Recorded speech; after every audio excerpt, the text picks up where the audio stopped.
Good evening, everybody. A very warm welcome to Bloomberg's European headquarters. My name's Constantine Kotsias. I'm one of the directors here, and I also chair our UK office. It's a pleasure to see you all here today. We are, at Bloomberg, a firm believer in facilitating dialogue between business leaders, policy makers, thought leaders. So it's an honour to be hosting tonight's speakers for what looks like is going to be an important examination into the effects of EU regulation on financial services. Tonight's discussion will feature the launch of Professor Congdon's Bruges Group publication, The City of London in Retreat, and we've got some first-class panellists that are going to be discussing and debating that. So with that, let me get right into the meat of the programme and turn it over to Barry Legg for his opening remarks and the rest of the evening. Thank you very much.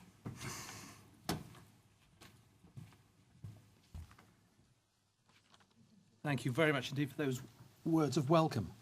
Ladies and gentlemen, welcome to the Bloomberg Centre. You'll probably remember that this was the venue for David Cameron's speech last year, in which he proposed a renegotiation of our membership of the EU, followed by an in-out referendum. It was an occasion in which he elevated his standing and repute, probably unlike yesterday's visit to Bloomberg in New York.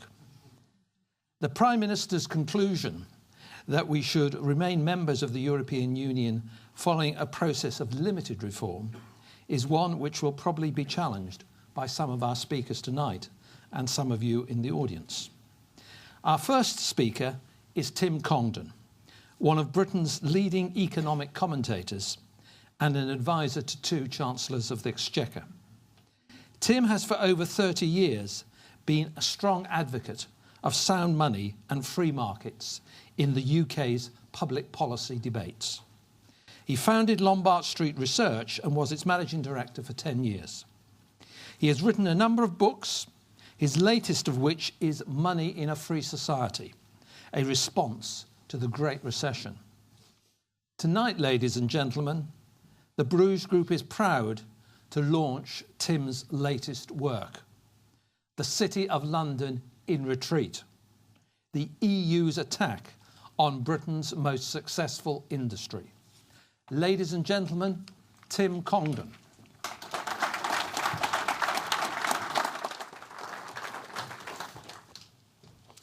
Well, good evening, everyone, and thank you all for coming. Can you hear me at the back all right?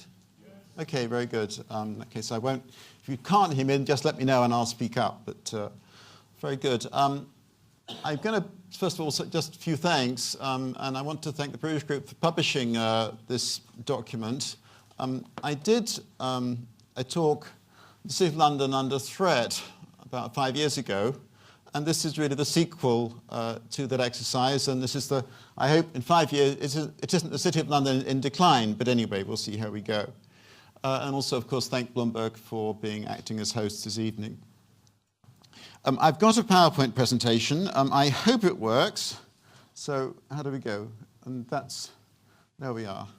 Now, my assumption this evening is that we want Britain to be a success. We want Britain to be a rich and influential nation in the 21st century, and if you wish, to punch above its weight. I might just say here that not everybody agrees with that. You know, you now get all sorts of people saying we should think about the world and all of that. As far as I'm concerned, British public policy is about doing good things for we in Britain, all right? Now, we're pioneers of the Industrial Revolution. We've for some time been wealthier than the rest of the world, and we remain that today, but our share of world output is falling at the moment. It's relatively stable for quite a long time from the mid-80s. And I think one of the reasons is that we were doing a rather sensible kind of thing in terms of using the nation's resources. Now, I know a lot of people are nostalgic for manufacturing, and I understand.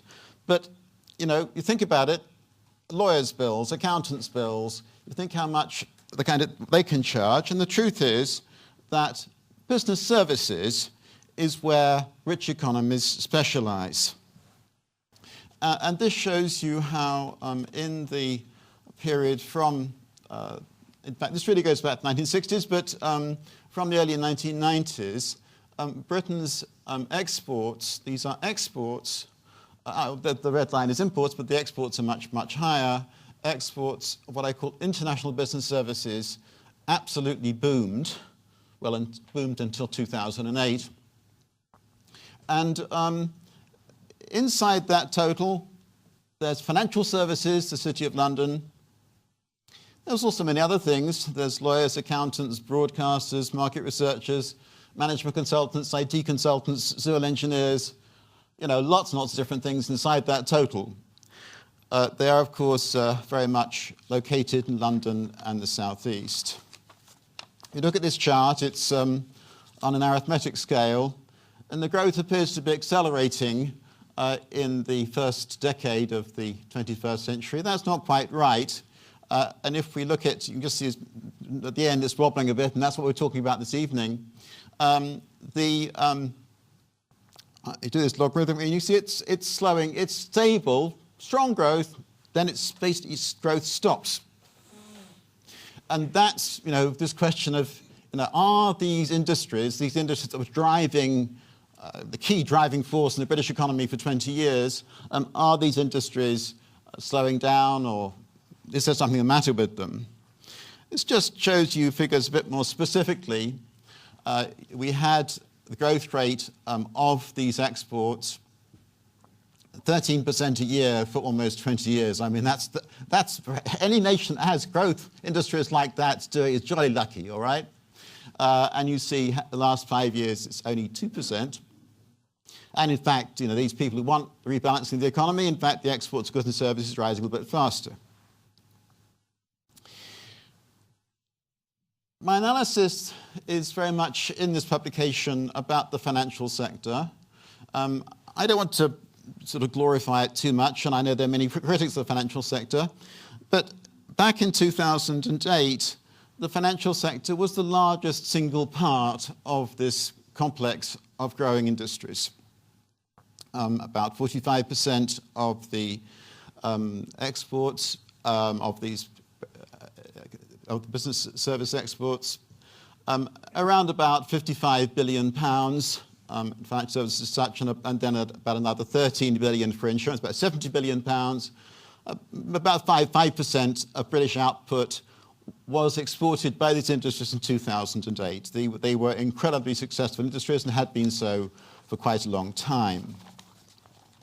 Now, this is obviously a very controversial subject, and the role of these industries in our economy is very much for discussion.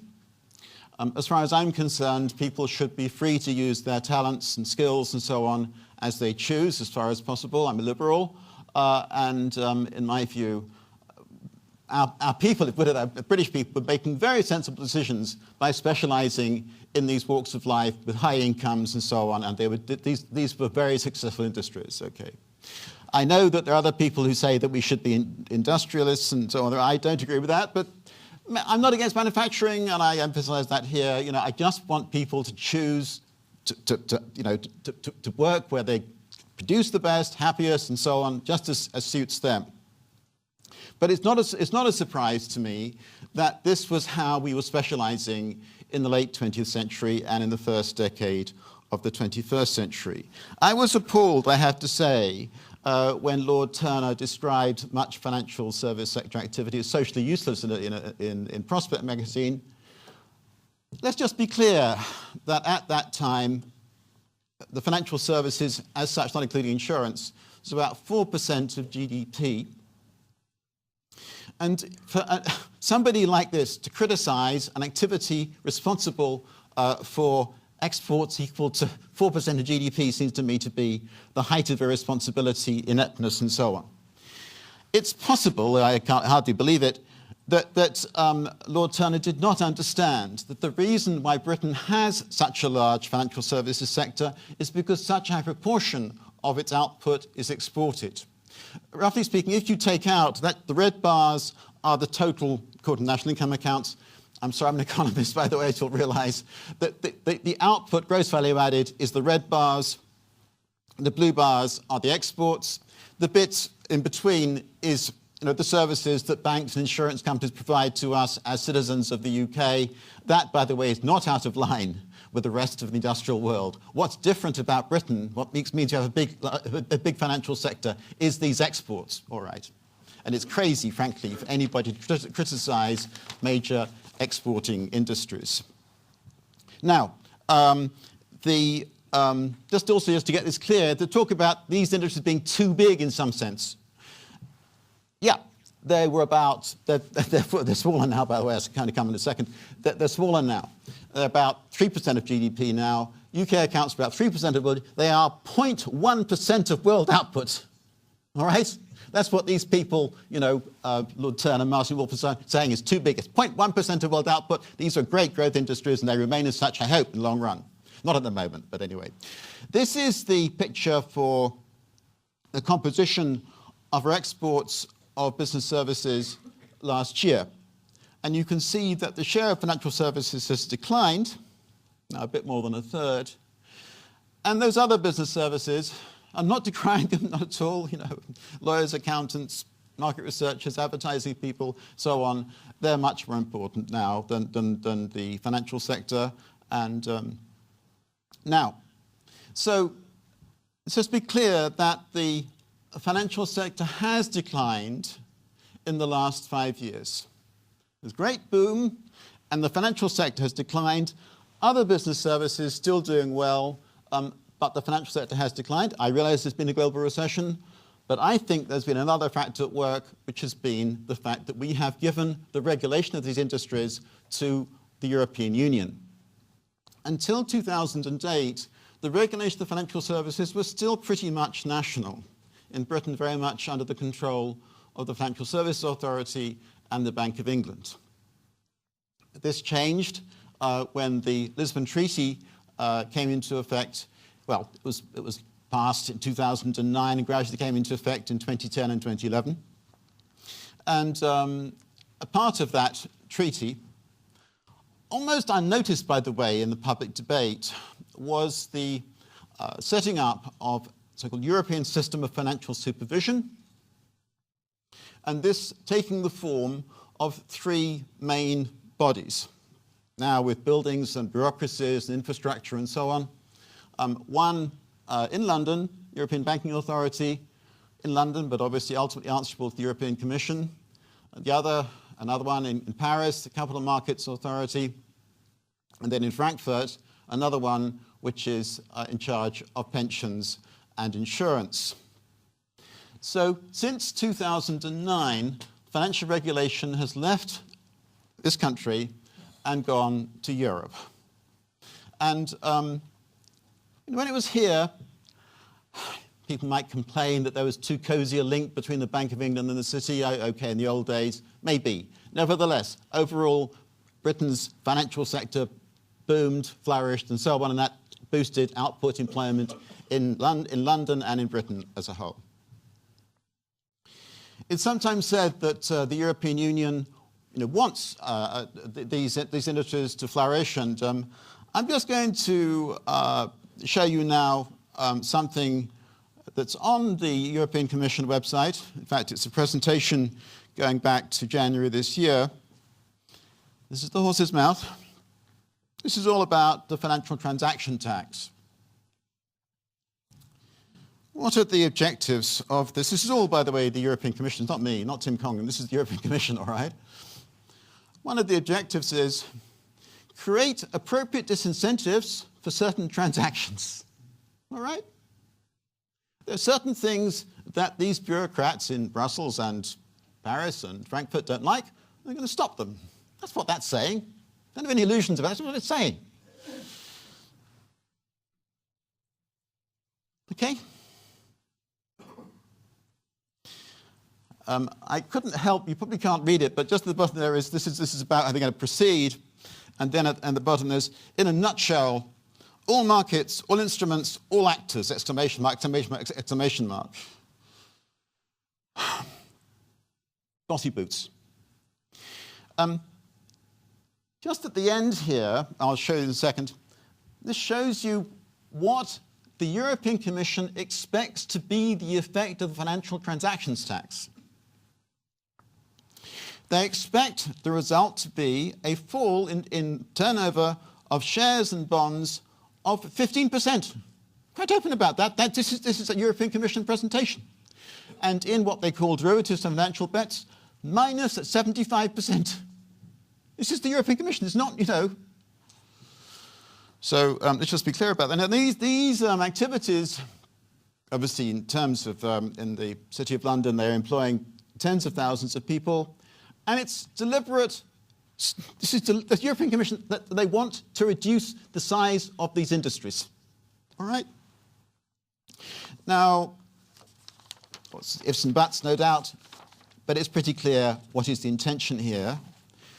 And can I also say that, you know, it's not just me in a way, that there has been, London reacted to the growth of the Eurozone and the introduction of the single European currency by taking quite a bit of financial business into London, by having its own clearing system in London. And this, of course, is now being undermined by the ECB, and the British government has taken the European authorities to the European Court of Justice. But look, you know, this is from a column in the Financial Times. If the Eurozone has a collective interest in anything, it's to stop the city acting as its main offence. It's perfectly open and straightforward. And by the way, you know, you could look at things that Madame Lagarde said back in 2008, 2009, before she was at the IMF. Quite clearly, the plan was to undermine the financial sector in London. Now, we're lucky to have Gerard Lyons here to talk about, I hope the official London view, because Gerard is the economic advisor to Boris Johnson. So I've just got a few slides now about London and what this means for London. You know, maybe I understand, you know, one can't get around the fact that many people in Britain don't like bankers, and I kind of understand, all right. You know, they don't like the city. And okay, having said all that, do we want this area, the centre of excellence, to be in our country or somewhere else? Do you want it to be in Singapore or Hong Kong or New York, or do you want it here, all right? This shows you, first of all, the size of London relative to the rest of the UK. London is the highest output of any of the UK regions, if you want to regard it as a region. About 3 times as much as Scotland and the Midlands and so on.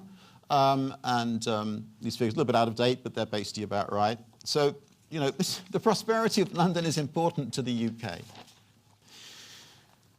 And like it or not, you know, there is no serious manufacturing sector in London today. There might have been 40, 50, 60 years ago. There isn't now. The manufacturing is less than 3% of London's economy. The drivers of the economy, as I've been explaining, are these international business service activities, which in 2011, the financial sector was still much the biggest, and in this particular way of categorizing remains so. You can see there we are, information and communication, all sorts of things inside that, you know, financial and insurance, professional, scientific and technical, administrative and support services. So these are, you see the other things there are kind of derivative in the sense that they themselves do things for these drivers of the economy, like the retailers and the transport and so on. And the London is getting on for over 20%, getting on for a quarter of UK output. So these business service activities are absolutely critical to prosperity of London and our national prosperity too.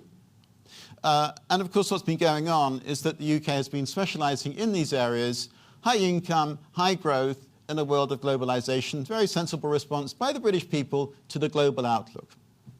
Output in London is well above the UK average. The extent to which it's above the UK average may come as a surprise. This is not the same thing as income per head, because there is some equalisation because of tax. London pays much more tax than obviously most of the country per head because it's rich, and that gets redistributed. And of course, the cost of living in London is also quite high. But in terms of output, London is far more productive than any of the other regions.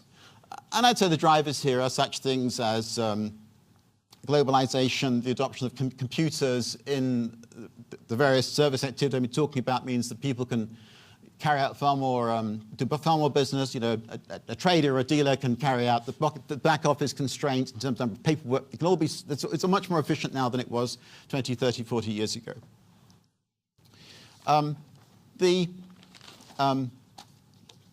You might expect that, you know, given the big gap in income and output per head, that you'd get a movement of people towards London. And of course, there has been, people have moved towards London, both from outside the UK and from within the UK. And you might expect that that would cause some equalization of incomes. Gerard, this may interest you. In fact, what's happened is that the London-UK differential has widened in the last 30, 40 years. I did these reports for the City Corporation about 10 years ago. When I found this out, I actually, you know, was a sort of a... And that carried on until 2008, when, of course, as I showed you earlier, the growth of these industries slowed down.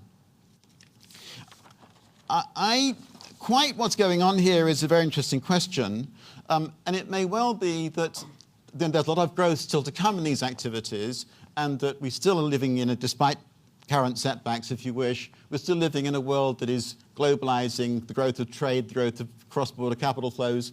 These are higher than the growth of world output. And so a city that's specializing in the services that facilitate these industries should, in fact, be growing itself faster than world output. So that's part of the reason why this gap relative to the rest of the UK is widening out.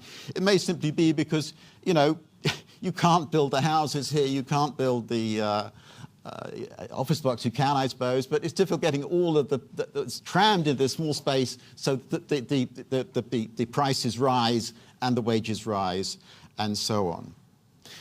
Before it gets too gloomy, let me just say, I pointed out that the financial sector has had a difficult time the last 5 years. But last year saw phenomenal growth in business service employment overall in London. It's been a very, we all know in this room, the last 18 months, 2 years has been a boom period for London. And there you see it, huge rise, 10% rise in business service employment last year. That wasn't financial, it was the other sectors. It's very much these miscellaneous things like lawyers, accountants, digital media, you know, it may be to some extent that London is reinventing itself. Okay, you've just about heard enough from me, so I just leave you with that. You know, look, you can guess my views about these two debates, okay.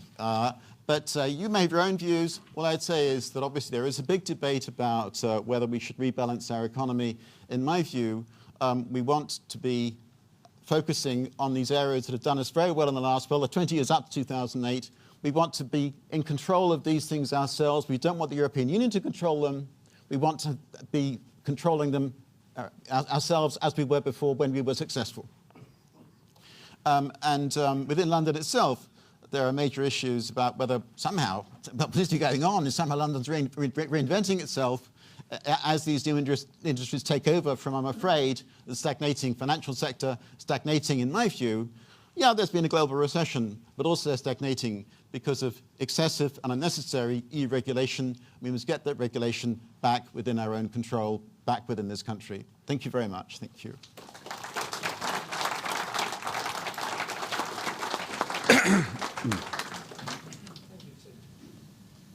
Ladies and gentlemen, it gives me great pleasure to introduce Dr. Gerard Lyons, the Chief Economic Advisor to Boris Johnson, the Mayor of London. Dr. Lyons is the former Chief Economist of Standard Chartered Bank and Swiss Bank Corporation. He has been awarded top forecaster by the Sunday Times and has been ranked by Bloomberg as the #1 global forecaster in 2010 and 2011. In 1999, he opposed the UK adopting the euro, predicting that the combined currency would run into trouble. In August of this year, he produced a report entitled Win-Win, comparing over 20 years the benefits of staying in a reformed European Union compared to the UK leaving and pursuing a reform-led, outward-looking, open economic policy. Ladies and gentlemen, Dr. Gerard Lyons.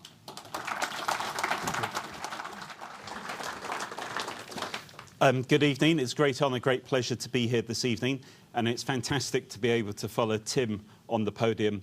And I had the pleasure and honour of also reading his report, actually just as we were producing this report at City Hall, and I managed to refer to one or two things in this report that Boris unveiled here in early August.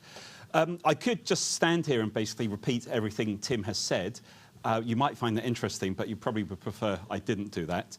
Let me look at this in three different ways. One, just some comments about the financial sector in relation to London. Second, about the economic issues and link that into the Europe report that has just been mentioned. And then third and finally, the whole issue of reform and our relationship with Europe in the future. Basically, my thinking is that the UK's best prospects are to be in a reformed European Union. But a key part of this Europe report released by the Mayor was that we felt, and we had longer-term economic forecasts done by an outside group, we felt that being outside of Europe was better than being in an unreformed European Union, which maybe was controversial for some people. But let me just follow on first from what Tim was saying. London is 22.5% of the UK economy. Indeed, its importance is even greater than that. The European Commission, which has already been mentioned, last year carried out a report outlining the most competitive regions in Europe. Interestingly, 3 of the top 5 are in the south of England. In 5th place, Surrey and Sussex. 3rd place, not often mentioned, Buckinghamshire, Bedfordshire and Oxfordshire. And in 2nd place, London. Interesting enough, Utrecht and around there were seen as the most competitive region. But 3 of the top 5 regions in Europe that are most competitive are in the south of England. And basically, London was a key factor. London is both a diversified and a specialised economy, if that's not too oxymoronic. Diversified, tech, biomed, lots of different areas, creative arts, culture, but specialised in the sense that the financial and insurance sector accounts for just under 1/5 of the London economy. According to City UK, when you look at London's financial sector in relation to the rest of Europe, Europe has strong national financial centres in Amsterdam, Edinburgh, Frankfurt and Paris, strong niche centres in Geneva and Zurich, offshore centres in Dublin, Guernsey, Jersey and Luxembourg, and emerging centres in Istanbul, and people used to say Moscow, but I don't think they say that anymore. None, importantly, rival London. London is Europe's only global financial centre. Our competition is not so much within Europe, it's global. It's with the likes of Singapore, Hong Kong, New York, even Dubai, you name other centres. They might not necessarily have the sheer scale of London, but they have the ability to compete in other niche areas, global areas in the future. We had a major financial crisis, but outside of the banking sector, many parts of the city did pretty well. Indeed, according to Deloitte at the beginning of this year, if one looks at global knowledge-based industries, the number of high-skilled knowledge-based jobs in the top 5 centres globally are not just in financial centres. In fact, in 5th place globally was Boston, 425,000. 4th place, Hong Kong, 630,000. 3rd place, LA, 784,000. 2nd place, New York, 1.2 million. And London, top of the tree, 1.5 million. Indeed, as Tim has mentioned, London is the biggest, or the UK is the biggest exporter of financial services. In 2013, it was 71 billion. America was 27 billion. Luxembourg, 22 billion. London has done well for a whole host of reasons. It's been responsive. Indeed, even in the last few years, we've seen London and the UK position itself in new growth markets. The Mayor played a big role last year, making sure that for the first time ever, the World Islamic Finance Conference took place outside in an Islamic country, took place in London. The RMB market outside of mainland China is now growing in London. And indeed, on his prime ministerial trip to China at the end of last year, Basically, David Cameron had a half a day focusing on the Shanghai Free Trade Zone, what it means and the role London and the UK can play. So we are basically positioning ourselves, but there are risks. And Tim's analysis really highlighted many of the risks. He touched on the three big supervision areas. On top of that, I would also highlight the fact that qualified majority voting prevents the United Kingdom from protecting the city in a way in which maybe the French, for instance, can protect the agricultural sector. Moreover, what's happening is being described as intrusive and detailed control of national laws and markets. Why? Because once the qualified majority voting takes place, the ECJ then ensures interpretation and enforcement. On top of that, a big worry around the city is not only about our relationship with Europe, whether we're in or out, but I tell you, speaking to many people in the city over the last 18 months, there is equal concern about the relationship between the Eurozone and the non-Eurozone, even if the UK remains in the EU. Of course, London suffers from excessive domestic regulation as the regulatory pendulum has swung from one extreme to the other. But it's basically not all down to Europe, but many of the problems we're likely to face in the future are European linked. But to conclude the first part, the city's relationship with Europe cannot only be seen through regulatory and legislation eyes. It also needs to be seen in economic terms as well. And hence this report that came out from the Mayor's office, I think, is important. Let me briefly take you back 63 years, 1951. Then the desire was to avoid another war. Then Europe was dependent on US Marshall aid. We were at the early stages of the Cold War, and Clement Attlee was our Prime Minister. That was the environment in which 6 countries, Belgium, France, Italy, Luxembourg, Netherlands and West Germany, signed the Treaty of Paris and established the European Coal and Steel Community, allowing a common market in iron and steel. It was the forerunner of the European Union. 6 years later, in 1957, the often quoted Treaty of Rome was signed. There has been no turning back since. This is the basis of the economic model that has driven Europe since. Ask yourself, is this the economic model for the future? A world in which the world economy, despite Western problems, has continued to grow. $62 trillion was the size of the world economy the evening Lehman Brothers went bust. $74 trillion was the size of the world economy at the beginning of this year. In nominal terms, some of that is inflation. The vast bulk is real economic activity. Despite the biggest financial crisis, the world has continued to grow. The emergence of China. 1 in 12 people in the world is an Indian under 27. 2/3 of global growth in the next 20 years is expected to come from the top 600 cities. But in the next 20 years, the Western world, currently which has 157 cities in the top 600, is then expected to have only 20. Europe's share of the world economy will shrink. Importantly, London should still be a global city, but importantly, the UK's population in 25 years' time is likely to be bigger than that of Germany's. If we make just some inroads into our productivity gap, contrary to what people believe, the UK will overtake Germany as the biggest economy in Western Europe. That's the global longer-term picture we need to be thinking about. It's how we position Europe, the UK, and London in this growing global economy.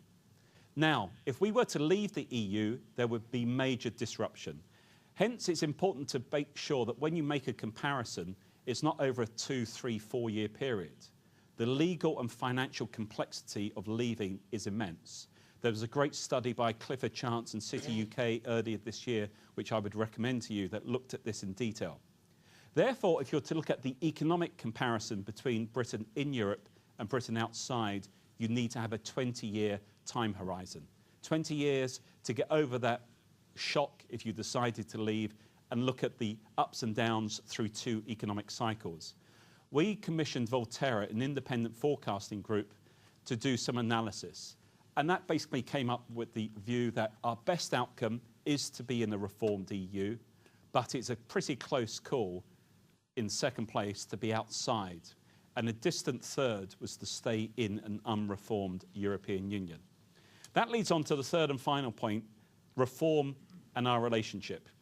Look, no one should underestimate the challenge of trying to reform the EU. No one should kid themselves about the challenges if the UK decided to leave the EU. But if we were to seek reform, what sort of reforms should we be trying to achieve? In some respects, it's a mindset change. And you could argue this is already happening across parts of the European Union. It's about making Europe, including the UK, innovative, productive, outward-looking. It's about trying to address that relationship between the EZ and the non-EZ, the Eurozone and the non-Eurozone. France protects its agricultural sector because of the Luxembourg Compromise, which was signed in January 1966. It basically allows France to make sure that nothing disadvantageous is implemented against its agricultural sector. Maybe we need something like that for the financial sector here in London, but certainly we need to iron out the future relationship between the Eurozone and non-Eurozone. The single market, in services, it doesn't work, it should. In people, it needs to continue to work, but linked to making sure that benefit systems don't allow benefit migrants. 1 in 8 people in London's financial sector are from Europeans from outside the UK. In fact, if you look at London's construction sector, it's 1 in 4, and in the food and retail sector, it's also 1 in 4. So London benefits from having a single market in services and a single market in people. And also, finally, in terms of reforms, we need to establish the supremacy of UK courts in non-single market related rulings. In terms of the relationship, look, is Europe a prison or is it a castle? Is it a prison where people are trapped inside, in which case you don't really want to be in it? Or is it a castle, a beacon of strength in a changing, growing global economy? I think if we can start to reform Europe, that's a win. But if we can't, we should rest assured in the confidence that being outside, pursuing sensible policies and having a good relationship is also a win.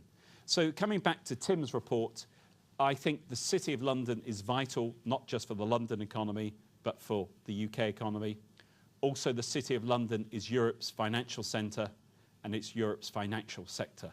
So we need to make sure that the relationship really puts not just London, not just single market, but plays a key role in looking at the city directly itself. Thank you.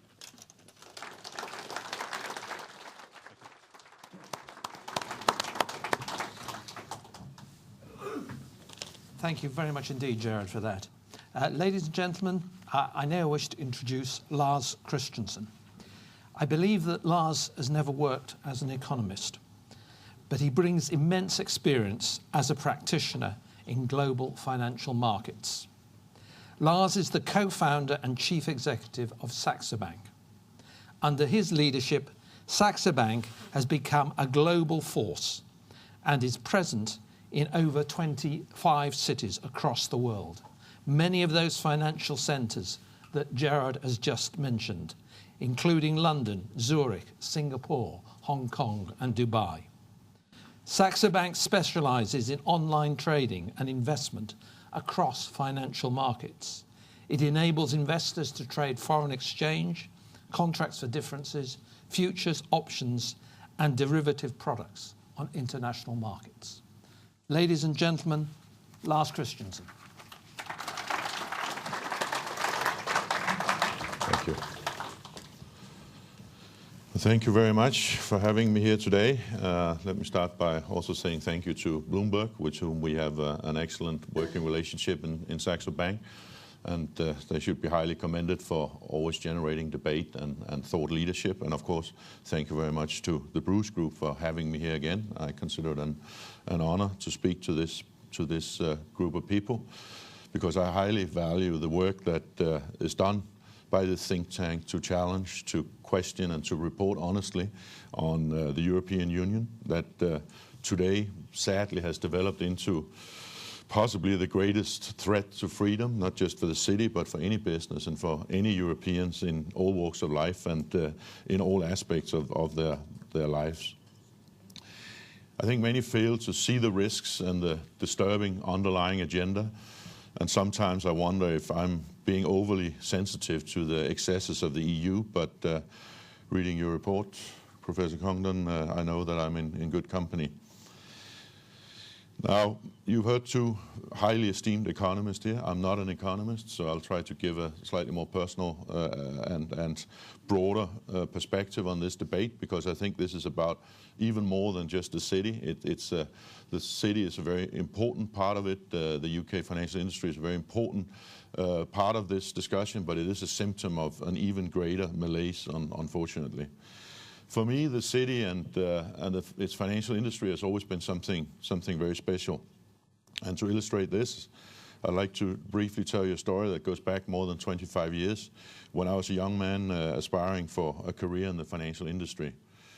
And at that time, for me, the only place in the world to start a career in the financial industry was the city. So I went here with a couple of £100 in my pocket and got a flat share and went around and tried to sell my relatively limited competences at that point in time. The second broker I asked in London, and to whom I presented a very rudimentary business plan for building a client base, the second broker I asked actually accepted me in spite of my limited experience. And I remain very grateful to the persons that did that for giving me that first crucially important chance. And I'm not sure that would have happened many other places in the City of London. The salaries in those days was not very high for a rookie, but for me it was not at all about the money. It was a chance for me to get a foothold in the heart of the financial industry. So please don't tell my wife, but even before I met her in London a few years later, I was already in love, because I was in love with the city, and I'm still in love with the city. This is a place where a foreign, inexperienced young man could start an exciting career just based on desire and ambition and willingness to learn fast. And a place that generously, without prejudice, meritocratically offered an invaluable start for a future would-be entrepreneur to learn the ropes and gather courage to eventually start his own financial business. And that is what I personally love about the city. Now, you can call me old-fashioned, but I take it very personally when my loved ones are threatened and harassed. And this also goes for the city. And make no mistake, the city is under attack at this time. Not from smarter competitors, not from locations with better infrastructures or stronger business frameworks. No, it's under attack from faceless bureaucrats in other countries that do not even fully understand what the city does or how it functions, although they indirectly benefit from the achievements of the city every day of their lives. The city is under attack from state-loving politicians that hate our way of life, that hate free markets, that wants to control everyone's life, and have no concern for the consequences, even if it means reduced growth and less wealth, not just for the successful and accomplished business people, but also, in spite of it, meaning poverty and social unrest and suffering for the less fortunate in society. Their political ambitions and desire for power far exceeding their capabilities and their intellect, but they have no respect for competence, for skills, for specialization or value creation. And simply put, financial markets with their rationality, with them actually metering out consequence for actions, be they smart actions or stupid actions, it has consequences in financial markets. Financial markets stand in the way of these people. And the City of London is the foremost representative and symbol of these rational financial markets. So logically, it must be restricted, it must be controlled, it must be overtaxed, and frankly, if possible, it must be annihilated. So this is not just about people trying to grab control of the regulation of the City of London. This is about government control in general versus free markets. This is about dirigism versus laissez-faire. This is about the state versus individual achievement. It's ultimately about totalitarianism versus freedom. And pursuing free markets, creating financial progress, freedom, and individual achievement is really the hallmark of what is good about the financial industry. But as was pointed out, far from everyone think that these objectives are desirable. So let me repeat, make no mistake, the city is under attack, not just for its business and its money, but for everything that it represents in this world. The fact that the city is actually England's smallest county by area, but employs over 700,000 people, is a testament to the importance and prosperity of not just the city, but London, as very eloquently explained, as a giant in the financial world. The city is the world's leading exporter of financial services, and the value, as we've already heard, of the UK trade surplus in financial services and business services is more than double that of the next largest countries, including the US, Luxembourg, and Switzerland. The city is the beating heart of Europe's financial center. It takes no heart surgeon to recognize that if you stop the blood supply to that heart, you black out, and eventually the patient, not just the city, but the whole of the economy of the UK and Europe, for that matter, will die. So I read your report with great interest. It shows that international financial services, in which the UK has always excelled, are in retreat and remain particularly at risk because of the EU. And I must say, this trend is not likely to be reversed unless the British government fully recovers the power to set the rules for the financial sector. As the report correctly shows, it is no secret that key policy-making individuals in Germany, in France, in other continental European countries have long very much disliked the financial services industry. They resent the UK's past and present success in these activities. There's, in my mind, as I think you also point out in your paper, there's no doubt that the euro was created partially as a means of shifting Europe's financial center of gravity away from London to mainland Europe. Since that creation of the euro, it has so indisputably shown its true colors that anyone with a rational view of the world knows that the common currency has been a historic failure of giant proportions. There's one thing, and only one thing, that can save and rescue the euro at this point. And let me be very clear, that will not rescue Europe, quite the opposite. It will only rescue the euro, but this in itself has become an ideological imperative among its religious following. That one thing that can save the euro is a much, much more extensive integration between the euro countries, a common financial policy, common debt issuance, a willingness to make enormous transfer payments from the wealthier to the poorer countries, and a suppression of the natural efficiency of the markets so that this insane political project can survive.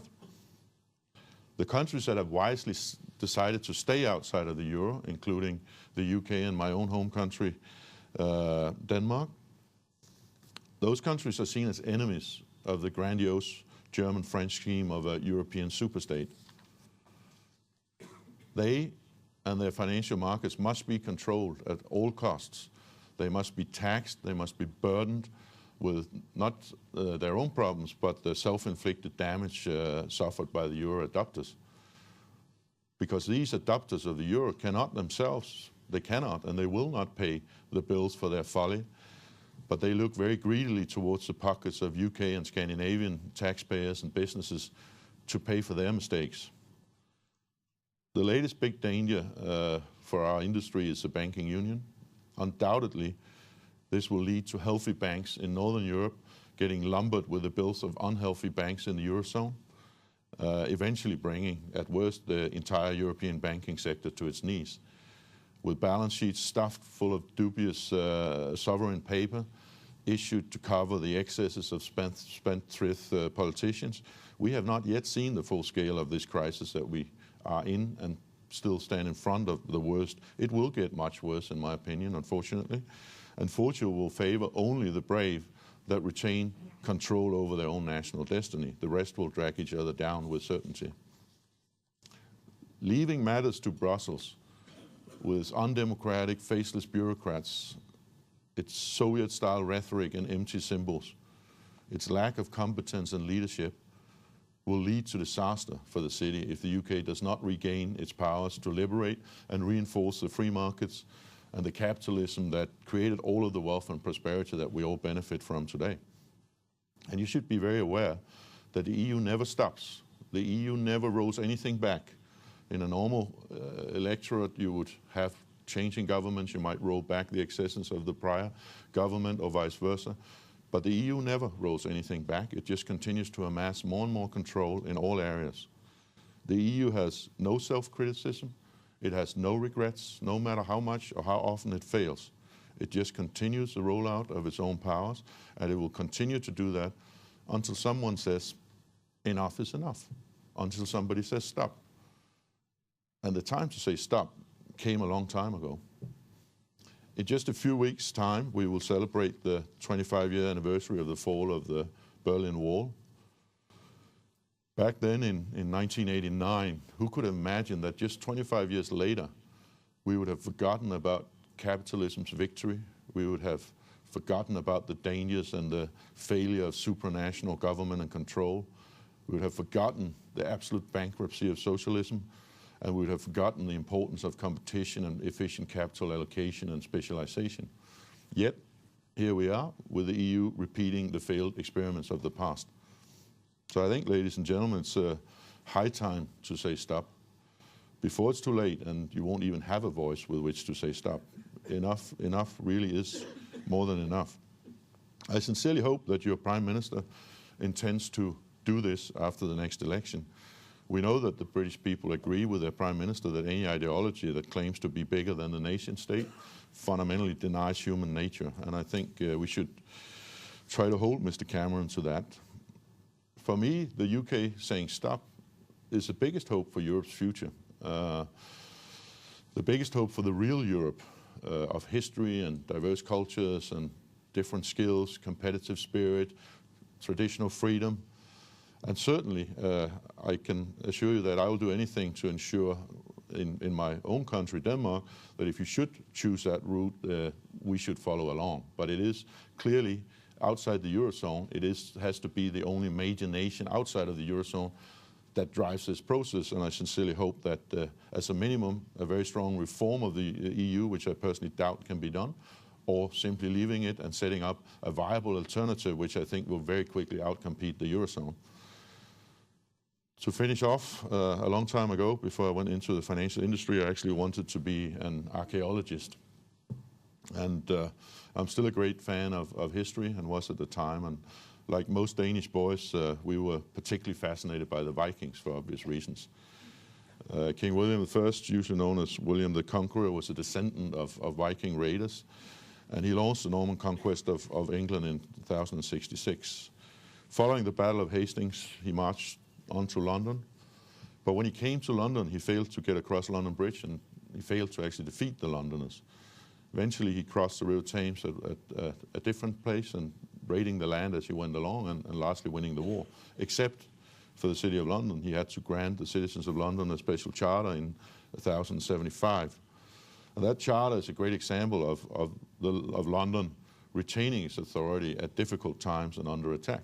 So it's time to draft a new charter demanding the authority back from the EU. In respect of the Bruges Group history, and on that note, I think it's worth remembering what a sound and rational vision of the EU looks like. And let's recall what Baroness Thatcher said in her speech at the College of Europe in Bruges on the 20th of September 1988. She said, "What we need now is to take decisions on the next steps forward rather than let ourselves be distracted by utopian goals. Utopia never comes because we know we should not like it if it did. Let Europe be a family of nations, understanding each other better, appreciating each other more, doing more together, but relishing our national identity no less than our common European endeavor. Let's have a Europe which plays its full part in the wider world, a Europe that looks outward, not inward, and which preserves the Atlantic community, which is our noblest inheritance and greatest strength." Those were the words of Baroness Thatcher a little more than 26 years ago this evening. So I think, ladies and gentlemen, it's time to say stop to the current and continuous power grab from Brussels. And I think if the people of the City of London and the people in this room should not have an incentive to say stop, who else has? So it's for the city, it's for for people in this room and for people of this opinion to actually start doing something about it. So thank you very much, everyone, for having me here.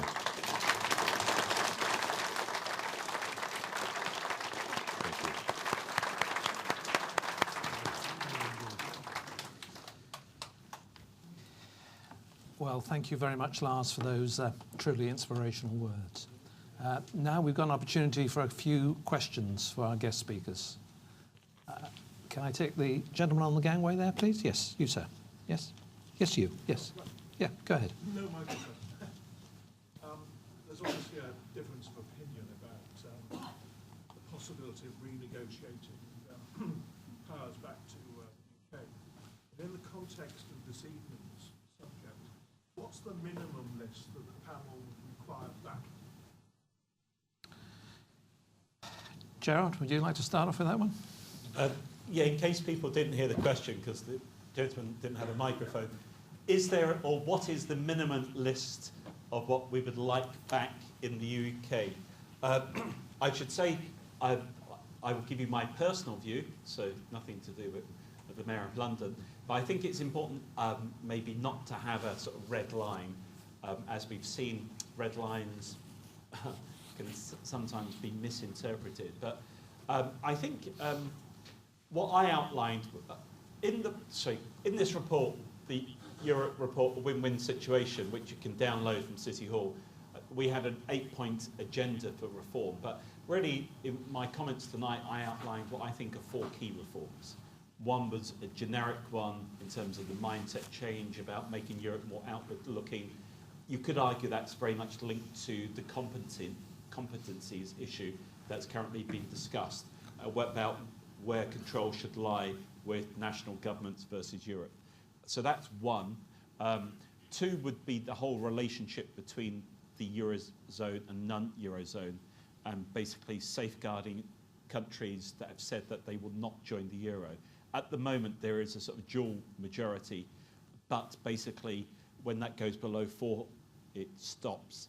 And you could argue that it's not clear how things will evolve in the future. The single market needs to work properly, particularly in financial services, you could argue. It works in terms of wholesale market, but not retail market. And then the 4th, the whole jurisdiction in terms of the legal jurisdiction, something that Tim touches on in his pamphlet. I would say they're the most desirable. So I wouldn't answer it and say they're the minimum, but I would answer it and say they're the most desirable. I asked the question about minimum, is that waffling things like that means that it's impossible to detect what constitutes success. You've got to have some measure to say. Well, you can use the word waffling if you want. Yeah, well, at the end of the day, you've got to be realistic about what's achievable. And you can throw your toys out and everyone else can sort of go off and do other things, but you actually need to get the whole thing moving in the right direction. But as my colleague on the podium has pointed out, and as I touched on, when you actually look at the underlying growth drivers in Europe, it's very difficult to change the mindset. Ever closer union is a key aspect of this in terms of the continent. David Heathcote-Emery wrote a very good book where he talked about it being like an escalator. So you can call it waffling if you want to call it, but I call it as realistic things that we should be aiming for at the very least. Tim. Okay. In his speech, it was in this room, I don't know, in his speech in January 2013, yeah. David Cameron said that national parliaments were and should remain the source of democratic accountability and legitimacy and so on in the European Union and in all European nations. I'm sorry, Parliament, again, to be sovereign in Britain, there is only one answer. You have basically to unravel all of this stuff that's happened in Europe, really since the Single European Act, actually, that's really what all was treated since then, or else leave. And as far as I'm concerned, there isn't going to be any serious renegotiation of this kind, and talking about a minimum as you kind of imply is a complete waste of time. We should just leave, and that's that.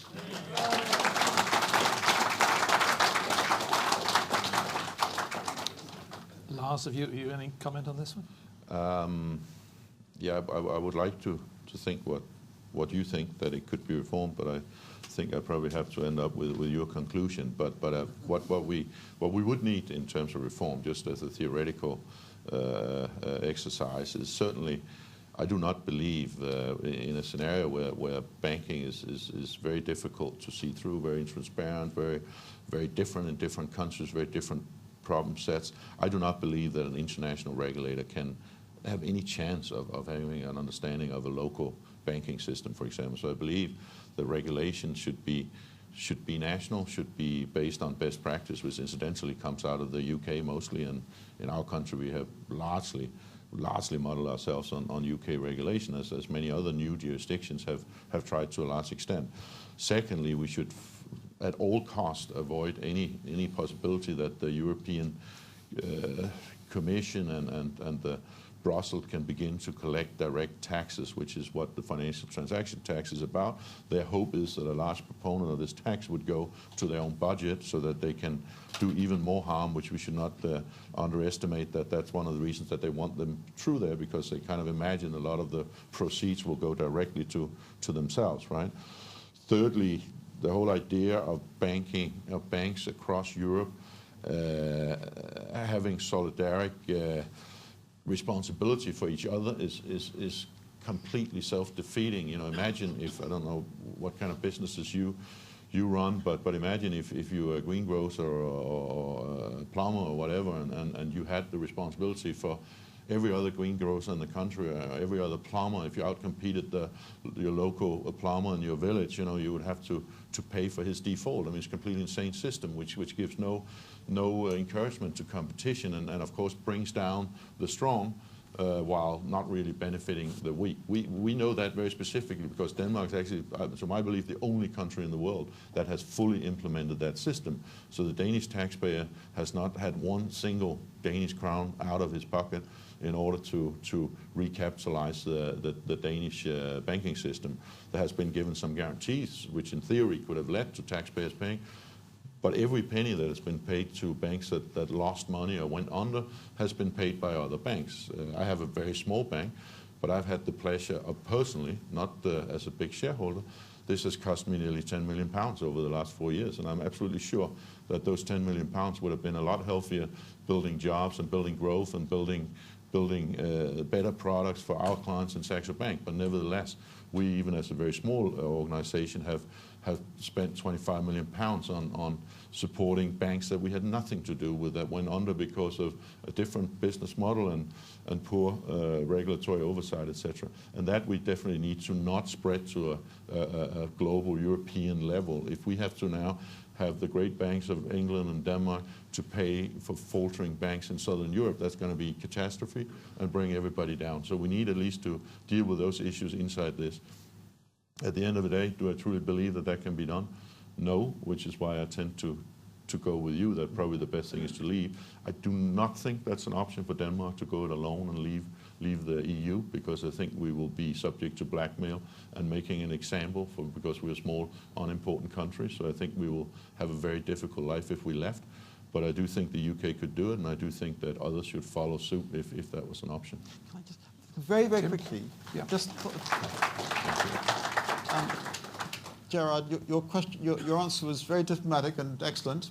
However, it seems to me that the minimum must mean that, I mean, I want us out, okay, it's clear. But, you know, from yours, if you're going to renegotiate, one thing must be the minimum is we do not have the financial transactions tax in this country. That must be absolutely categoric. Yeah.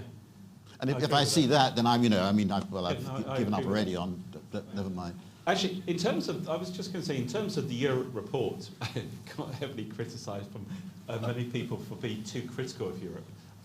But in the report, can I just state something? This is on the introduction page. The UK can only achieve serious reform if it is serious about leaving.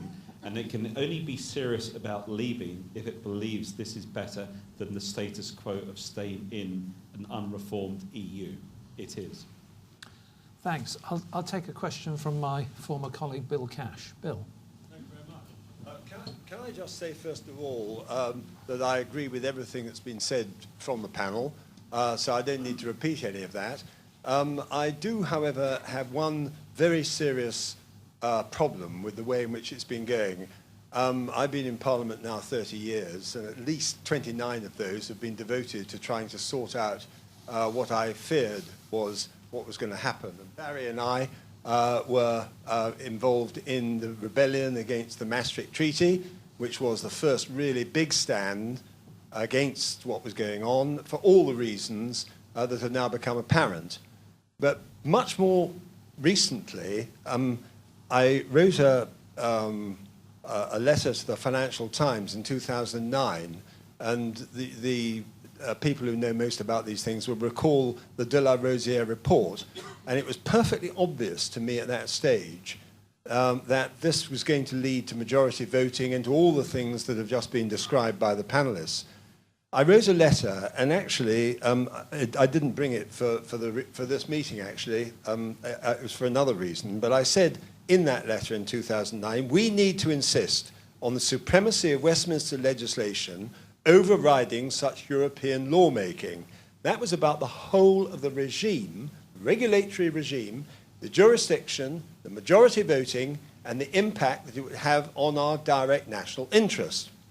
Now, the point is, and this is what really troubles me, there it is, it's happened, but as so often, people didn't listen. The City of London establishment did not listen. That is part of the problem, and I want to be quite clear about that, because I'm now been elected as chairman of the European Scrutiny Committee, unanimously in the House of Commons. And there are reasons for that. And they are because, for example, we produced a report last November on the whole question of the relationship between national parliaments, to go to Tim's point, and quoting the Bloomberg speech, and the root of our democracy, because that is the key question. What do people actually want? And in that report, which was unanimous, we concluded that you have to, and this is a select committee of the House of Commons, having taken evidence for about a year. And we said that you will have to repeal legislation unilaterally at Westminster, which is not in our national interest, and you will also have to veto legislation which is in the pipeline, which is clearly not in national interest. So I'll give you the ports regulation as one that's going on at the moment, just an example. But the point that I want to make is this, that you are all right, absolutely correct. The problem is that we're not given the opportunity, except by meetings of this kind, to be able to actually get our message across. The BBC relentlessly prevents the kind of discussion that is needed to get to the bottom of what is going on. And I've challenged, in fact, I have summoned the BBC Trust to come to explain BBC's position in relation to the manner in which they treat the European issue. And in fact, that report, and I'll conclude at this point because I think I've made my point clear, we are absolutely determined, and we concluded effectively that we would have to leave the treaties because you're quite right. There is no chance whatever, looking at Mr. Juncker, or indeed a paper the European Foundation has just published today on the role of Lord Hill, and how he's got a poison chalice, in other words. He's trapped by the legislation that's been created. You can't unravel it just by being made a commissioner. But that report, and I'll conclude on this point, actually was supported by over 100 MPs overtly calling for unilateral repeal and veto. And in fact, what happened was that the government has refused to accept it, but the number of people who agree with it, I would estimate to be well over 200 within the Conservative Party alone. So the bottom line is this. We can have these meetings. I'm very, very keen on the Bruges Group, and if I may say, on its chairman and its staff and everything that goes with it. I founded the Friends of Bruges Group in 1988-89 with Barry, as it happens, in the House of Commons. But what I am saying to you, in a nutshell, is that the battle is on, and we are not going to give up, because it's not just the City of London, absolutely vital as that is for all the reasons that have been given. It extends into virtually every area of our national life. We cannot make the changes unless we leave the treaties. The only question is this: how do you do it? You have to have a majority of votes in the House of Commons to achieve it. That's why I'm committed to the Conservative Party achieving that objective, but I recognise the fact that we have been fighting a battle which we're going to have to win. But I hope that Gerard Lyons, with his influence with Boris Johnson, will give us the opportunity to continue with that. Sorry for making a speech, but actually the fact is it needs to be made, because the problem, as we heard from the Julius Caesar, the fault, dear Brutus, lies not in our stars, but in ourselves. Thank you very much.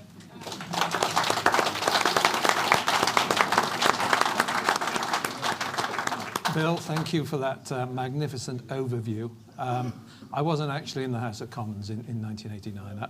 I didn't come along till 92. But apart from that, I agree with everything you say. Gerard, would you like to comment at all on what Bill has just put to us? Well, I can't really add much to that. I remember it's interesting as he was saying how the debate moves on and some things don't change and some things do change. I remember in 1997 writing a column in the Financial Times, and the reason I'd written this piece, and they thought it was very outrageous comment, so they said write it as a column. And I was saying that the only way the euro would survive is if it became a political union, and that's basically. I think most people in this room, judging from the audience, would probably agree with that. But it's interesting. Over time, things that 15 years ago, 20 years ago, people thought were not centre stage have become centre stage. I think what Mr. Cash has touched on, over time, more and more things that people like the Bruges Group say are being proven to be right. So therefore, I do think that the issues that he's touched on are key.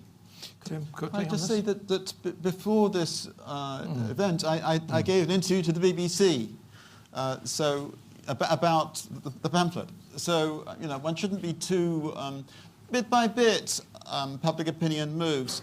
I do agree with Bill, though, that many people don't realise what's happened. And this is,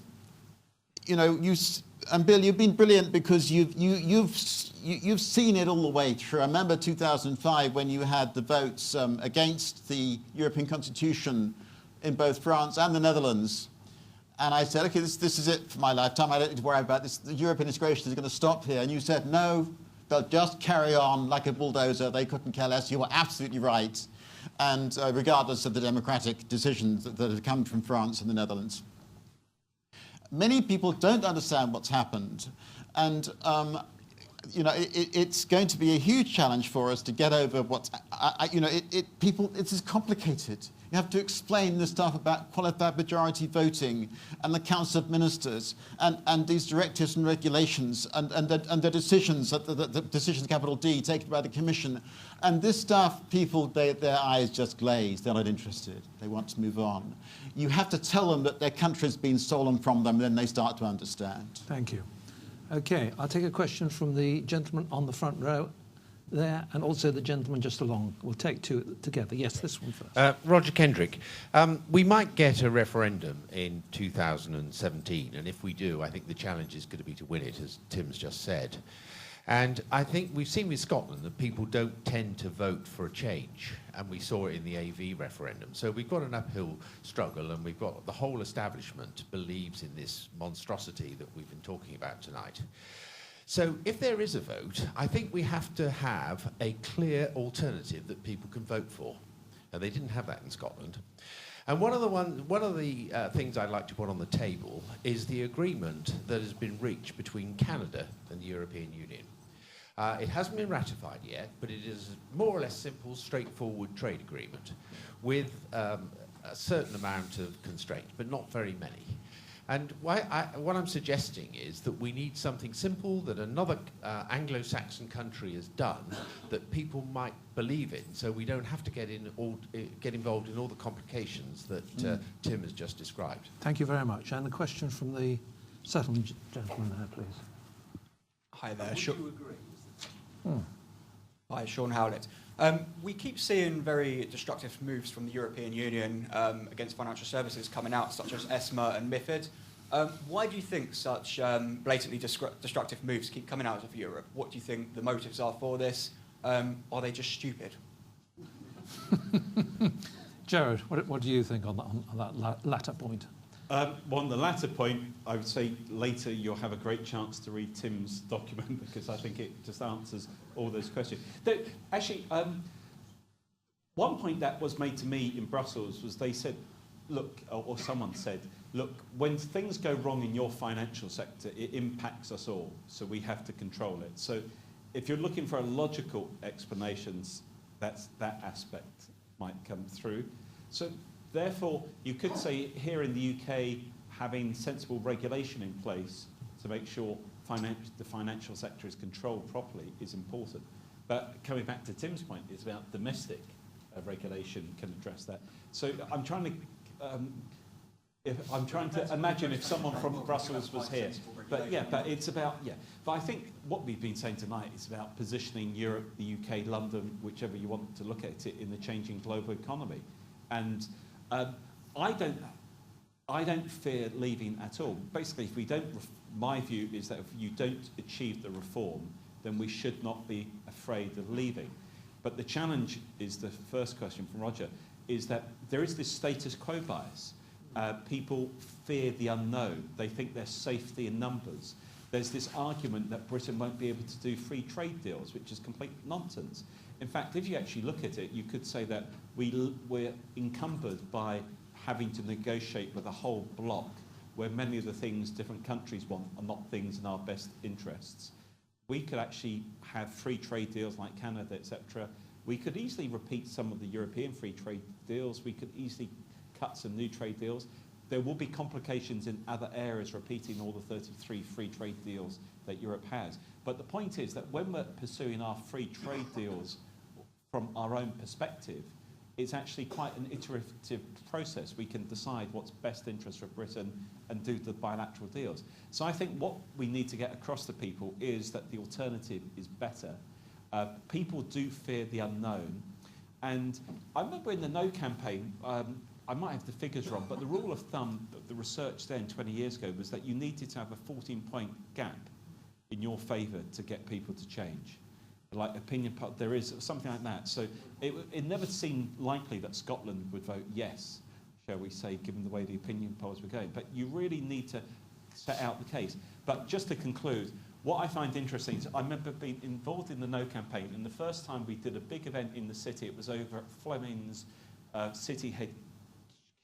There's about 200 people there, the great and the good of the city, and they were so in favour of the euro. They were so anti the sentiment on the panel.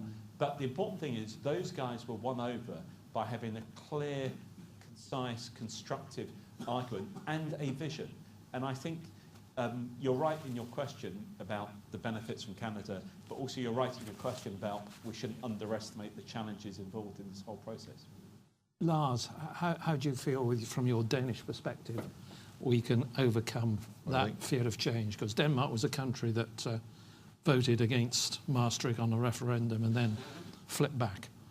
Yeah, well, I think just coming back to the earlier comments around people not paying attention and people not really being interested in this, that is a major problem. You know, I mean, there's no doubt in the Danish public debate, 80%, if not more, is around domestic issues. That obviously also shows that people are more interested in their own country than the EU.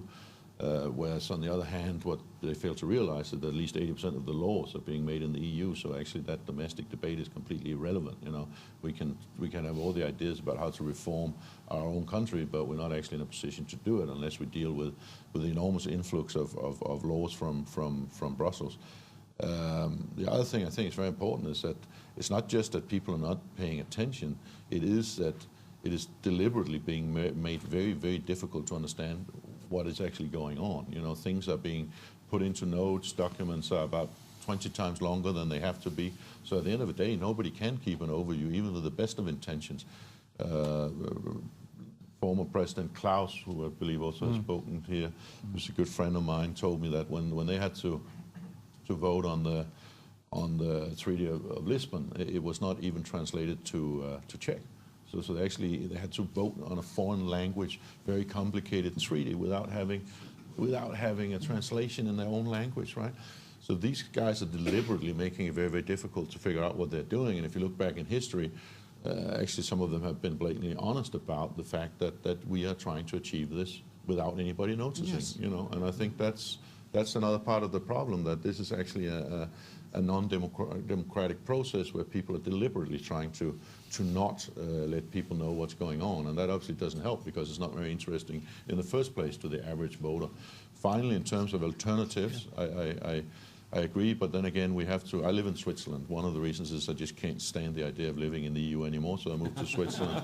I moved to Switzerland about 4 years ago because I was concerned about also that there might be much stronger exit protections for individuals, which actually, as a matter of fact, was introduced in my country less than 12 months later, so I got out at a very late point, and people in similar situations simply has had to give up leaving Denmark and the EU because of exit taxation rules that make it impossible to leave the country if you have a running business.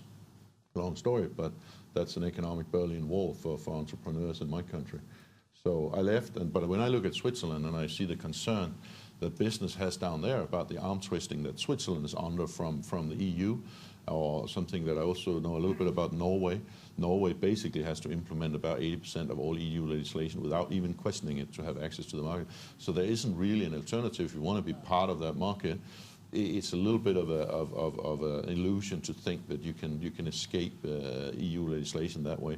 So if there really was to be an alternative, again, I think we have to look to the UK's leadership, because as the most important nation outside of the Eurozone, it is the country that has to take this leadership. And I do think there could be an alternative, saying that the 10 non-Euro countries with a much closer collaboration, with a slightly different way of cooperating around this, could form a very powerful bloc that would make a serious counterpart to the Eurozone bloc. And there are, as far as I'm aware, sort of unofficial meetings in the non-Eurozone bloc between finance ministers and finance ministry officials from time to time, discussing how can we put up a common resistance to the Eurozone's demands. And I think that is probably the alternative that really has to be worked out, because I think if the Scandinavian countries, the Baltic countries that are not in, the UK obviously, working together with non-EU countries like Switzerland, like the US and Canada, etc., we could probably build a fairly credible alternative that would very quickly outcompete the Eurozone. And I think the Finns that are sitting as the only Eurozone member in our Scandinavia, they would feel very lonely up there if we actually had a working alternative. Would the Dutch want to be in there? Would the Germans even want to be in there if there was a workable alternative? And I think if you really want to create an alternative, that's probably the direction to look. And I think there's only one person that can really take the leadership in that process, and that's the Prime Minister of the UK. Thank you. So very quickly, on this, but one of the key architects of the European Union and the process of European integration was this chap, Jean Monnet. Jean Monnet believed in the Monnet method was step by step, very slowly, unobtrusively, in a complicated way that politicians wouldn't understand, that the democracy would understand, and he openly was against democracy. All right. It's all public record. He said these things openly in the 1940s, 1950s. He wanted a European integration to be organised by an international bureaucracy. That is what's happened. National parliaments aren't in control, contrary to what Mr. Cameron may think and want. I just agree with you entirely. Can I just one very quickly? I find what you're saying about the fears of small countries being blackmailed, I mean, just so many historical echoes, and it's just so wrong. Okay. I'll take a question from the gentleman right at the back by the glass wall there. The City of London is meant to be very clever. It's meant to read the small print. Back in the 70s, EU referendum on membership, London was all in favour of Britain joining the European Union. London is so clever. Why did they predict the current mess we're in be against it? Okay, and I'll take one more question from, yes, the gentleman on the gangway, halfway along. Yes, you, sir. Yes. I'm in favour of having a referendum for EFTA like Norway has. I've got a couple of points or questions. You say that 80% Norway takes 80% of the regulations of the EU. I don't think that's correct. I think you mean the single market. There are 15,000 EU regulations which they and they divide by 4,500, and they have a backlog of about 500 which they're just taking their time over and they don't want to implement. In terms of actually solutions and actions, right, we need a referendum which we can win. And I agree with you about having alliances, the Nordic countries, Baltic countries, Austria, Switzerland. If they were to join EFTA, and I believe we need to choose, Britain needs to choose a referendum which not only Britain can win, but the other countries in Europe can win as well. So we can have an alliance, so we can basically stop this totalitarian mess continuing, certainly in our countries. And the EFTA single market is one of those which is off the shelf. It's not perfect, but it's a winnable referendum. It's a stepping stone. Norway has the veto, and it uses the veto, or basically it slows things down.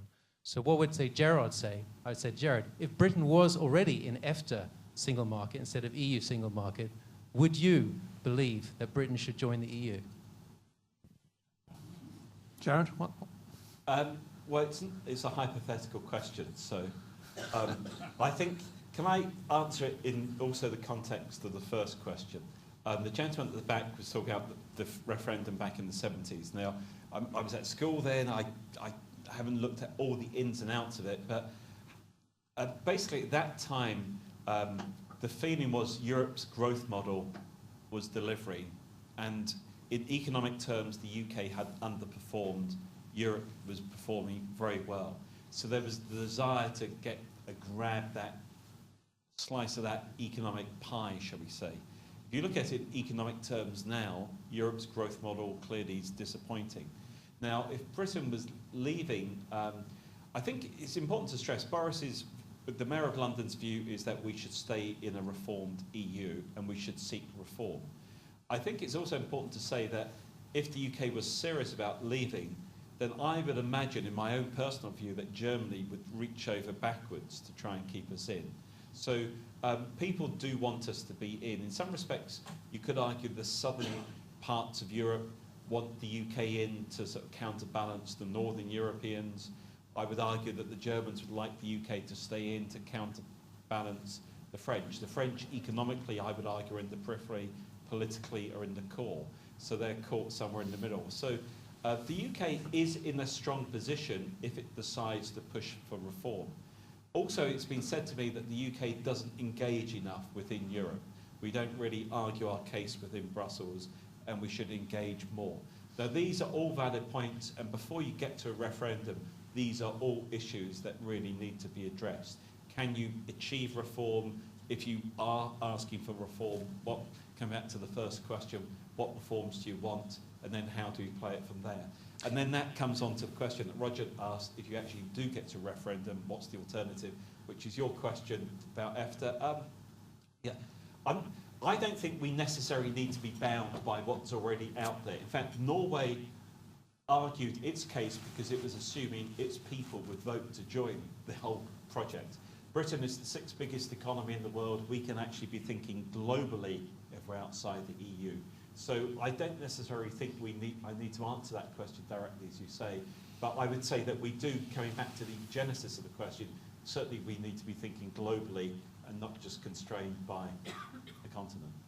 You say, Gerard, that Germany wants Britain in the EU, but... That would be my view, yeah. Yes. How do you reconcile that with Angela Merkel's reaction when she came over here and she basically slapped down the whole idea of there being fundamental reform? The reforms that you and Boris want, they're off the table as far as she's concerned. How do you explain that? I can't explain that, but when you look at any politician overseas, often what they say is aimed at their domestic audience, not just at the international audience. But Chancellor Merkel actually has, as we all know in this room, I'm sure, talked about the 7-25-50 problem. 7% population, 25% of global GDP, 50% of global benefit welfare spending in Europe. So if you look at what she said in the past, then she would clearly argue the case in those terms for reform. But come back to your question, yeah, look, I think it's about, at the end of the day, we in Britain can only control, or although Tim has pointed out we can't do this. But in terms of our argument, we can only control what we think we can achieve. And I think we need to be positioning ourselves, recognising all the constraints over there. But yeah, look, it's difficult to answer that question directly. Okay. Tim, do you think EFTA is the answer? EFTA may be maybe 30, 40 years ago, but not now. The Norway is a member of the European Economic Area. This is a difficult topic. The European Economic Area endorses the four freedoms: freedom of trade and capital flows, and but also freedom of movement of people. And I'm sorry, I don't agree with Britain. Britain must be able to control its borders. And that then means that we can't be in the European Economic Area, that Norway is not a model. Now, obviously, there's then Switzerland. Switzerland also had, until a few months ago, they had the European Economic Area in the sense that they're not in the EEA, but they got a part of the arrangement with the EU was that they had freedom of movement of people. The Swiss people voted by a very small margin against that. And there's some talk about, look, the example to me is indeed Canada. Canada and Australia. You know, they are countries much closer to us in terms of, you know, language, culture, law, and all the rest of it. Distance is neither here nor there. It's neither here nor there. And as you correctly said, you know, the EU has negotiated a free trade deal with Canada. They've respected Canada's independence. If they can do that with Canada, they can do that with us and respect our independence too. And then if people say, you know, that there's this horrible country and these people like me who want to reduce immigration, I say, look, I'd like us to be, you know, we're in these English-speaking countries that people want to come and live here because they're a nice place, they believe in freedom, all the rest of it. And we just want to be like Canada and Australia, and there's nothing, people don't criticize those countries, absolutely fine. We should do what they do. And they are a model, not Norway, not Sweden. Lars, not Switzerland. Do you want to, would you like to come in and comment on these issues? Well, I just wanted to say about the 80%, maybe it's an exaggeration. That's been known to happen before. In fact, 80 is a bad number for me. I was touring just before the last presidential election. I was doing a lecture tour in the US, and I was on Fox News, and I astonished the interviewer by saying that I believe that upper middle income Danish family, when they paid all the taxes, there would actually be approximately 80% tax pressure, right? And I got slammed at home for, you know, spreading these lies. And a lot of people saying it's got to be maximum 75 or 76%, right? So I will take back the 80%. But I do know from Norwegian business people and politicians that they do not feel a very extensive level of freedom vis-a-vis the EU. And I do know that the Swiss business community is also extremely concerned about the arm twisting they continuously experience, not least after the recent vote. So at the end of the day, I do not believe that really works in a big way. It's something more fundamental has to really happen than the Norwegian situation. And I still think if the real alternative here has got to be this sort of separate coalition of countries outside the Eurozone extended into other countries that have a relatively respect for free markets and for free trade. I mean, if we have to look for some kind of solution, that's probably the more likely one. It was exactly Jean Monnet's quote, actually, I was looking for, so I'm glad you remembered it. But those guys completely openly admitted that they were trying to hide the truth from the Europeans, right? And that's just what's going on here. Okay, I'll take a couple of final questions because we're going to have to leave shortly. Gentleman just at the back there. Yes, you, sir. Thank you. Would anyone on the panel like to comment on the Chancellor of the Exchequer and what he's been doing over the last 5 years in the context of discussion? You mean what he's been doing vis-a-vis the European Union? What has he been doing to try and support this? Okay, that's fine. And the final question here, because we're from the gentleman on the second row. Yes, sir. Yes. I heard a wonderful saying the other day, which was Perfect is the enemy of the good, and done is better than perfect. So what, in your opinion, are some quick wins that we can enact here that could possibly, if not reverse the direction of travel, at least slow it down, whilst we hope that there's some horse trading in Brussels? Gerard, have you any quick wins, and do you want to comment on George Osborne?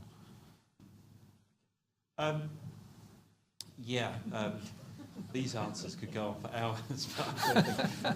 In terms of the Chancellor, I think you need to understand the challenge facing any politician in the UK, in my view, which is that when we had the financial crisis, people blamed basically the city for what happened. And I think we've had really, I would say, three paradoxes in the last few years. We've had what Mervyn King called the economic paradox, which is a crisis caused by too much liquidity, low interest rates and too much debt, is being solved by even lower interest rates, even more liquidity and even more debt. So naturally the question is, how can that make sense? In terms of the city, I think we've had this regulatory paradox where individual pieces of regulation might seem to stand up by themselves, but when you add them all up, the sheer mass of them is just overwhelming. You could actually say it's like a regulatory pendulum. We've gone from one extreme where the general public thought regulation may have been too light, even though they didn't think like that. And we've gone to the other extreme, like a pendulum swinging from one side to the other, and it's too heavy. And I think Europe is suffering from the balanced economy pendulum, that they're all, basically it's like if we all went to the bar after this too, and we all decided to keep our hands in our pocket and actually hands in our handbag, no one would actually have a drink.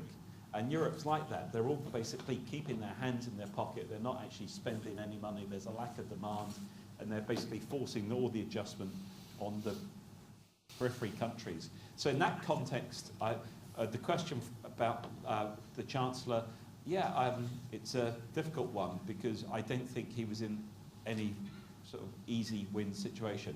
Ideally, I'd like to have seen, as I've said before, more spending on the infrastructure, but we are now seeing that, and that's good, so it takes time. The Mayor of London has actually outlined in the last couple of years some real good strategic papers about 2020 vision for London, about infrastructure spend on transport. We need to be building more housing, and the Europe report was about positioning London with respect to Europe. So I think all those are sensible. The last question, I'm not sure about the dull versus, that seemed to confuse me, but quick wins.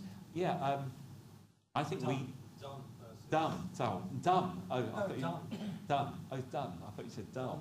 That's why I was confused. I think we need to be thinking global. The world economy, I think, is really going to boom in the next 20-odd years. But even if you're cautious about the world economy, if a world economy, I'll just take half a minute, I'll finish. If the world economy grows below 3%, it's weak. If it grows above 4%, it's strong. If the world economy just grew by 3.5% on average over the next 20 years, and that is not an even optimistic forecast, that's a pretty bog standard forecast because it allows for the big problems in Europe in the near term. If the world economy grows 3.5%, average global incomes grow by 2/3 over the next 20 years. If you're more optimistic, those figures go higher. So when we sit here, it's not a case of Europe versus the world. It's a case of, in my view, we've got to be thinking globally about positioning Britain in this growing global economy. And for Europe, it's too much process over progress. And we need to be thinking more about progress than process. Tim? Well, I didn't really catch the question, to be honest, but I'm going to pick up what Gerard is saying on this question of the European Union, the share of world output is collapsing. And obviously this is very important in terms of where British companies and individuals, where they think about the future. And the question is why is it collapsing? Because the fall in the share of output isn't just relative to the developing countries, it's also within the developed country world. In other words, the European Union is declining in importance compared with obviously America, Australia, and other wealthy countries. And surely the answer is too much regulation. That's a large part of it. It's not the only answer, but it's a large part of it. And, you know, this is part of the explanation for why, I haven't got it with me in this, but I did do, as part of what I've done this summer, I actually worked out the increase in productivity in the developed countries apart from the EU. And in most developed world, it's about 1.25% a year. In the EU, it's about 0.5% a year. These regulations will make us poorer. The simplest, you know, and it's therefore, you know, all this stuff about renegotiation, I'm sorry, and it's not going to happen. We should just leave. There is a big world out there. All the talk about these problems and the rest of it. Look, most countries do not belong to the European Union, and they're fine. Okay? All we have to do is be like most countries in the world and leave this group of failing, stagnant, inadequate economies that we got mixed up with. Thank you. Okay. Lars, would you like to make a final comment on our proceedings this evening? I think we forgot a question from the back there about why could bankers not in the 70s foresee this misery. I think you have to remember that we're struggling big time predicting the stock markets 3 months from now, right? So it's a bit of a tall order, and I feel personally excused as I was 10 years old and wanted to be an archaeologist when Denmark entered the EU. And I must admit, I was politically interested as a young man. I was a young conservative, and then certainly a Danish young conservative was very supportive of the ideas of the liberalization of the markets, etc. at the time. So I think they were selling us something different to what it has turned out to be. Just to not forget that question.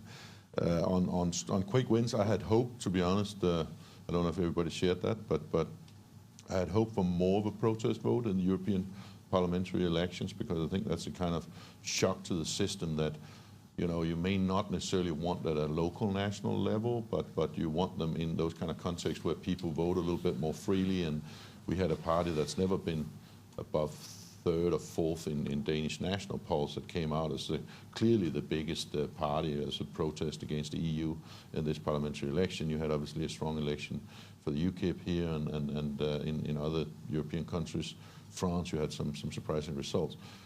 While some of those parties are not necessarily the ideal thing for your national agenda, I had really hoped for an even bigger protest vote, because I think that's what could wake up people. I mean, politicians don't lead. Politicians follow how they get their jobs and how to keep them for a long period of time. So hopefully next time we have a European election, although that's a very long time to wait, and hopefully you won't even have to vote in it, hopefully that the protest vote and the whole breakdown of this system will be so evident that there will be a wake-up call somehow. But I don't see any sort of immediate quick win. I mean, I think you're staying out of the banking union as far as I know, which is certainly, we can't call it a quick win, but at least it's not joining yet another disaster, right? So I don't know. I think it's a very complicated situation. I think the agenda is different in reality for most of the elite of Brussels to the one that actually is being presented to the peoples of Europe. I think the peoples of Europe are getting increasingly fed up, so I think there is some hope. But it's a very, very strong intrinsic dynamic you have in an institution that's so strongly ingrained and has so much power as EU already have. So I'm not very optimistic, to be honest. And at the end of the day, I'll wait with interest to see your referendum in this country. Thank you very much indeed. I think, ladies and gentlemen, that we've been privileged tonight to have such outstanding speakers here that have given us an insight into the depth of their experience and knowledge on these most complex subjects. I'd be grateful if we could all show our appreciation to them.